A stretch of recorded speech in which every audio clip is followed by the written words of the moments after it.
Hi everyone, welcome back to Web3 Daily. Let's kick things off with the markets. So, it's been wild out there. Bitcoin's inching closer to 120K, and Ethereum's pushing up toward that 4K ceiling. It's like someone hit turbo. But the real headline? BNB's breakout.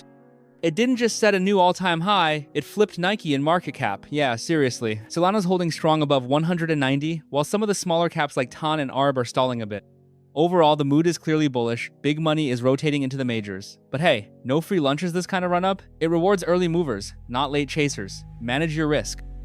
And speaking of BNB, this is where everyone's attention is today. It's not just a price move, it's a moment. BNB shot past 860, pushing its market cap over 119 billion, leapfrogging Nike at 112 billion, and even sliding past SoftBank. On X, people are memeing just build it, flipping the Nike slogan on its head. It's not hype-driven either. BNB's pump is backed by solid momentum in the Binance ecosystem. On-chain activity, developer interest, even rumors swirling around BlackRock. The whole thing's got legs. Now, sure, some folks are saying BNB's been top 20 material for a while, and this just put it in the spotlight. But here's the thing, it's no longer about can crypto hang with Web 2. It's that Web 2 is now watching crypto. And this moment, BNB flipping Nike, that's a signal the world is catching on. All right, let's get into the stories today. There's a lot going on under the surface that you don't want to miss. First up, USDC just got its biggest push into TradFi yet. FIS, one of the largest payment infrastructure providers in the world, is partnering with Circle to integrate USDC into its clearing systems. That means US. Banks and payment firms could soon be settling transactions directly in stablecoins, natively, no middleman, fully compliant. This is a big deal. FIS isn't some flashy crypto name. They run back-end systems for banks, cards, and money movement across continents. And now they're onboarding USDC? That's institutional adoption with real teeth. Circle's playing this smart. With a potential IPO on the horizon and growing regulatory clarity in the US, this is their moment. They're turning USDC from a DeFi stablecoin into a global dollar-native settlement layer. Think Swift, but faster, cheaper, programmable.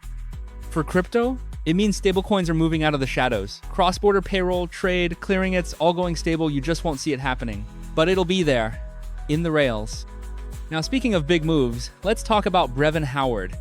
This isn't some small crypto hedge fund. We're talking about one of TradFi's biggest whales.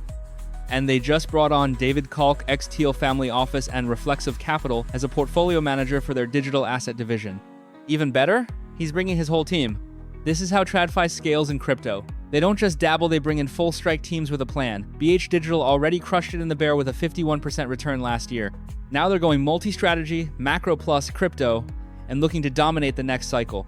And you know what? This isn't just about performance, it's about signaling. When a fund like Brevan brings in a high-conviction crypto-native team, it tells everyone the tide's turning. Expect more announcements like this. New hires, new desks, new capital flows. The old money is finally moving. From Wall Street to Asia, Coinbase is quietly making a power play. Word is they're in advanced talks to acquire CoinDCX, one of India's biggest crypto exchanges. Now this comes on the heels of CoinDCX getting hit with a 44 million hack. It's a mess, but also a perfect entry point. India's tricky, massive user base, complicated regulations, tons of potential. Coinbase wants in and CoinDCX gives them users, licenses, local staff, and market access. It's not just a deal, it's a foothold. What's even more interesting, Coinbase isn't just expanding, they're evolving, moving from US-centric infrastructure exports to local ecosystems, localized ops. It's a long-term bet, and a smart one. Now, let's swing over to the protocol layer, because Paradigm just made a quiet but very real move.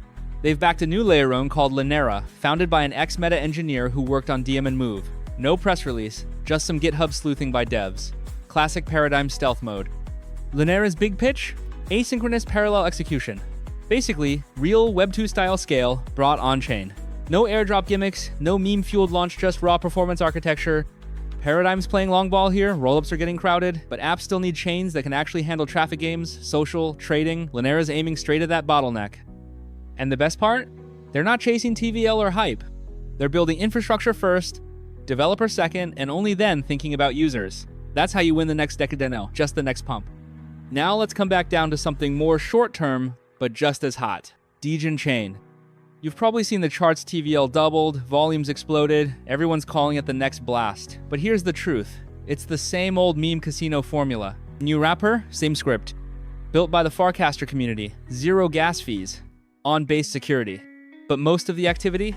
Memecoin, gambling flash launches, snipe bots, floors, rugs. It's Solana 2023 all over again. Or BSC 2021. Take your pick.